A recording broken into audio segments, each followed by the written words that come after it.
Hi guys, അസ്സലാമു അലൈക്കും. Welcome back. എന്തൊക്കെയുണ്ട് വിശേഷം? എല്ലാവർക്കും സുഖം തന്നെയല്ലേ? അൽഹംദുലില്ലാ, ഞങ്ങൾക്കും സുഖം. അപ്പോൾ ഇന്ന് ഞാൻ വന്നിട്ടുള്ളത് ഒരു അടിപൊളി ഡിന്നറിൻ്റെ റെസിപ്പിയുമായിട്ടാണ്. ഡിന്നറായിട്ടും ബ്രേക്ക്ഫാസ്റ്റ് ആയിട്ടും ഒക്കെ കഴിക്കാൻ പറ്റിയ ഒരു അടിപൊളി ഡിഷാണ് കേട്ടോ. ഒരു കപ്പ് ചോറും ഒരു മുട്ട ഉണ്ടെങ്കിൽ നമുക്ക് വളരെ എളുപ്പത്തിൽ നല്ല സോഫ്റ്റ് ആൻഡ് ടേസ്റ്റി ആയിട്ട് ഉണ്ടാക്കിയെടുക്കാൻ പറ്റിയൊരു ഐറ്റമാണ്. അപ്പോൾ നമുക്കിതെങ്ങനെ ഉണ്ടാക്കാമെന്ന് നോക്കാം. അതിന് വേണ്ടിയിട്ട് ഞാനിവിടെ ഒരു കപ്പ് ചോറ് എടുത്തിട്ടുണ്ട്. ഈ ചോറ് നമുക്കൊരു മിക്സിയുടെ ജാറിൽ ഇട്ട് കൊടുത്തിട്ട് നല്ലതുപോലെ തന്നെ നൈസായി അരച്ചെടുത്തിട്ട് വരാം. ഞാനിപ്പോൾ ഇത് അരച്ചെടുക്കാൻ ആവശ്യമായ വെള്ളം ഒഴിച്ച് കൊടുക്കുന്നുണ്ട്. വെള്ളം അധികം പാടില്ല. ഇനി നമുക്കിത് നല്ലതുപോലെ നൈസായി അരച്ചെടുത്തിട്ട് വരാം.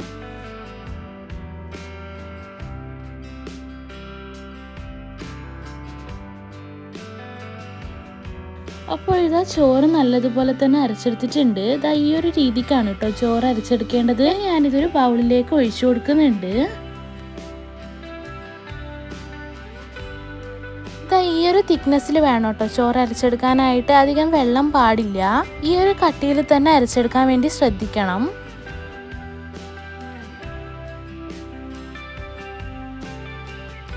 ഇനി അരച്ചു വെച്ചിട്ടുള്ള ചോറിലേക്ക് നമുക്ക് ആവശ്യത്തിനുള്ള ഉപ്പിട്ട് കൊടുക്കാം. ചോറില്ലാതെ നമുക്കിത് ഉണ്ടാക്കിയെടുക്കാൻ വേണ്ടി പറ്റും. ചോറ് ചേർക്കുന്നത് കുഴക്കാൻ എളുപ്പത്തിനും അതുപോലെ നല്ല സോഫ്റ്റായി കിട്ടാനും വേണ്ടിയിട്ടാണ്.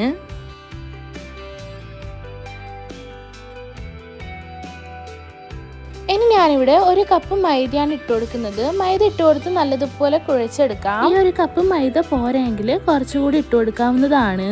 നമ്മൾ ചേർക്കുന്ന വെള്ളത്തിനനുസരിച്ചാണ് കേട്ടോ മൈദ ഇട്ട് കൊടുക്കേണ്ടത്. നമുക്ക് വേണമെങ്കിൽ ഇത് ഗോതമ്പ് മാവിലും ഉണ്ടാക്കാവുന്നതാണ്. അത് നല്ലൊരു ടേസ്റ്റ് ആയിരിക്കും. മൈദാ മാവ് ഇഷ്ടപ്പെടാത്തവരുണ്ടാവും. അപ്പോൾ അവർക്ക് വേണമെങ്കിൽ ഗോതമ്പ് മാവിലും ഉണ്ടാക്കിയെടുക്കാവുന്നതാണ്. ഗോതമ്പ് പൊടിയിൽ ഉണ്ടാക്കിയാലും നല്ലൊരു ടേസ്റ്റ് തന്നെയാണ്. ഇനിയിപ്പോൾ ഇതാ ഞാനിതിലേക്ക് ഒരു അര കപ്പ് മൈദ കൂടി ഇട്ട് കൊടുക്കുന്നുണ്ട്. ഞാനിപ്പോൾ ഇവിടെ ടോട്ടൽ 1.5 കപ്പ് മൈദയാണ് എടുത്തിട്ടുള്ളത്. ഇനി നമുക്കിത് കൈകൊണ്ട് നല്ലതുപോലെ തന്നെ കുഴച്ചെടുക്കാം. ഇത് നമുക്ക് ഒട്ടും പ്രയാസമില്ലാതെ തന്നെ കുഴച്ചെടുക്കാൻ വേണ്ടി പറ്റും. ചോറ് കൂട്ടിയത് കൊണ്ട് തന്നെ നമുക്ക് ഒട്ടും പ്രയാസമില്ലാതെ കുഴച്ചെടുക്കാൻ വേണ്ടി പറ്റും.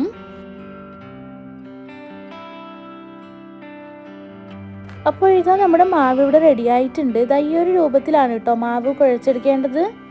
ഒരുപാട് നേരമൊന്നും കുഴച്ചെടുക്കേണ്ടതില്ല കേട്ടോ. ചോറ് ചേർത്തത് കൊണ്ട് തന്നെ പെട്ടെന്ന് തന്നെ കുഴഞ്ഞു കിട്ടും.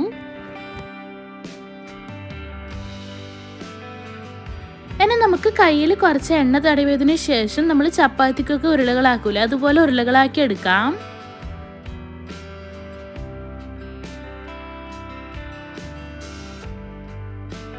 ഇത് ഉരുളകളാക്കുമ്പോൾ തന്നെ നമുക്ക് മനസ്സിലാവും ഈ മാവിൻ്റെ സോഫ്റ്റ്നെസ് എത്രത്തോളം ഉണ്ടെന്ന്. അത്രയും നല്ല സോഫ്റ്റ് തന്നെയാണ്.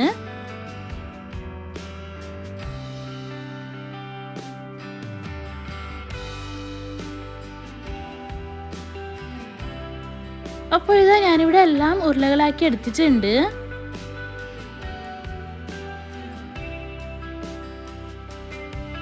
ഇനി നമുക്ക് ഇതിന് വേണ്ടിയിട്ട് ഒരു മുട്ടയുടെ മിക്സ് റെഡിയാക്കാനുണ്ട്. അതിന് വേണ്ടിയിട്ട് ഞാനിവിടെ ഒരു മുട്ട എടുത്തിട്ടുണ്ട്. ഇനി ഈ മുട്ടയിലേക്ക് ചെറുതായി അരിഞ്ഞ മല്ലിയിലയും ഒരു മുറി സവാളയാണ്. സവാള നല്ല നൈസായി ചോപ്പ് ചെയ്തെടുത്തിട്ടുള്ളതാണ്. പിന്നീട് ഇതിലേക്ക് ഒരു 3 പച്ചമുളക് നൈസായി അരിഞ്ഞത് കൂടി ഇട്ട് കൊടുക്കുന്നുണ്ട്. ശേഷം ഇതിലേക്ക് ആവശ്യത്തിനുള്ള ഉപ്പ് കൂടി ഇട്ട് കൊടുത്ത് നല്ലതുപോലെ അടിച്ചെടുക്കാം. അപ്പോൾ ഇതാ മുട്ട നല്ലതുപോലെ തന്നെ അടിച്ചെടുത്തിട്ടുണ്ട്.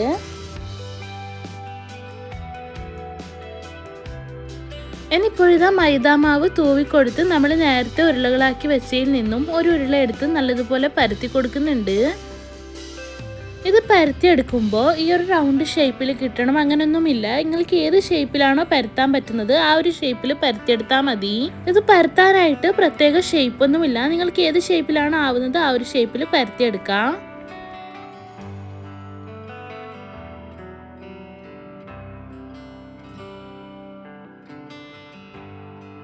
ഇപ്പോഴിതാ പരത്തിയെടുത്തിട്ടുണ്ട്. ഇനി മൈദ മാവ് ഇതുപോലെ ഇതിന് മുകളിലായിട്ട് തൂവി കൊടുക്കാം. ഇനി ഒരു കത്തി വെച്ച് ഇതുപോലെ മുറിച്ചെടുക്കുന്നുണ്ട്.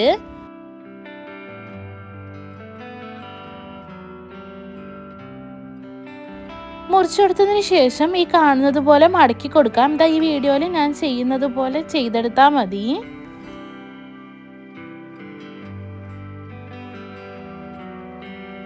ഇങ്ങനെ ചെയ്യുന്നത് നല്ല ലെയറായിട്ട് കിട്ടാൻ വേണ്ടിയിട്ടാണ്. ഇങ്ങനെ മുറിച്ച് കൊടുത്തിട്ട് മടക്കിയിട്ട് പരത്തിയെടുത്താൽ നമുക്ക് നല്ല ലെയറായിട്ട് തന്നെ കിട്ടും. അതിന് വേണ്ടിയിട്ടാണ് കേട്ടോ ഇതുപോലെ ചെയ്തെടുക്കുന്നത്. ഇത് ഈ കാണുന്ന പോലെയാണ് കേട്ടോ മടക്കിയെടുക്കേണ്ടത്. മടക്കിയെടുത്ത് കൈകൊണ്ട് നല്ലതുപോലെ പ്രസ് ചെയ്തിട്ട് മൈദ മാവ് തൂവി കൊടുത്ത് പരത്തിയെടുക്കാം.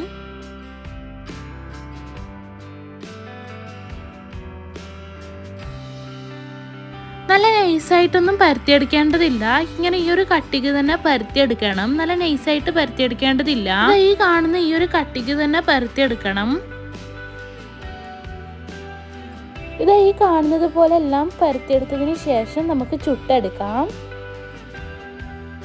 അതിന് വേണ്ടിയിട്ട് ഒരു പാൻ എടുത്ത് അതിലേക്ക് കുറച്ച് ഓയിൽ ഒഴിച്ചു കൊടുത്തിട്ട് എല്ലാ ഭാഗത്തും ഇതുപോലെ ഒന്ന് ബ്രഷ് ചെയ്തെടുക്കണം.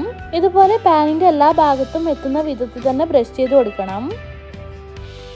ഇനി നമ്മൾ നേരത്തെ പരത്തിയെടുത്തതിൽ നിന്ന് ഒന്ന് എടുത്തിട്ട് നല്ലതുപോലെ മുട്ടയുടെ മിക്സിയിൽ കോട്ടാക്കിയിട്ട് ചുട്ടെടുക്കാം.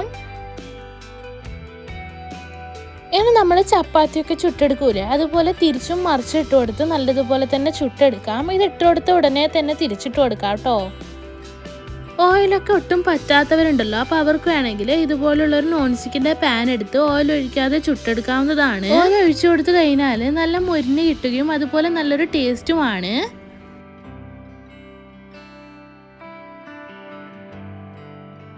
ഇത് ചുട്ടെടുക്കാനായിട്ട് നമുക്ക് ഒരുപാട് നേരമൊന്നും ചിലവഴിക്കേണ്ടതില്ല. നമുക്ക് പെട്ടെന്ന് തന്നെ ചുട്ടെടുക്കാവുന്നതാണ്. മീഡിയം ഫ്ലെയിമിലിട്ട് നമുക്ക് പെട്ടെന്ന് തന്നെ ചുട്ടെടുക്കാവുന്നതാണ്. ഇത് നമുക്ക് ഇതുപോലെ തന്നെ ഓരോന്നും മുട്ടയുടെ മിക്സിയിൽ മുക്കിയിട്ട് ചുട്ടെടുക്കാവുന്നതാണ്. ഇതുപോലെ നല്ലതുപോലെ തന്നെ വീർത്ത് വരും.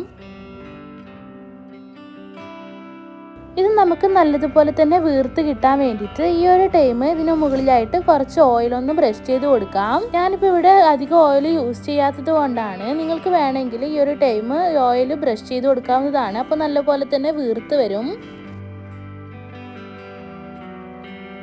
അപ്പോൾ നിങ്ങളെല്ലാവരും ഇതുപോലൊന്ന് ബ്രേക്ക്ഫാസ്റ്റിനോ ഡിന്നറിനോ ഉണ്ടാക്കി നോക്കിയിട്ട് നിങ്ങളുടെ ഫീഡ്ബാക്ക് അറിയിക്കാൻ മറക്കരുത്. ഒരിക്കലെങ്കിലും ഇതുപോലൊന്ന് ഉണ്ടാക്കി നോക്കണം. നല്ല അടിപൊളി ടേസ്റ്റ് ആണ്. അപ്പോൾ വീഡിയോ ഇഷ്ടപ്പെട്ടാൽ like, share and comment. Video ഇതുവരെ സബ്സ്ക്രൈബ് ചെയ്യാതെയാണ് കാണുന്നതെങ്കിൽ പ്ലീസ് ഒന്ന് സബ്സ്ക്രൈബ് ചെയ്യണേ. നെക്സ്റ്റ് ഒരു ന്യൂ വീഡിയോയുമായി വരുന്നവരേക്കും എല്ലാവർക്കും ബൈ. താങ്ക്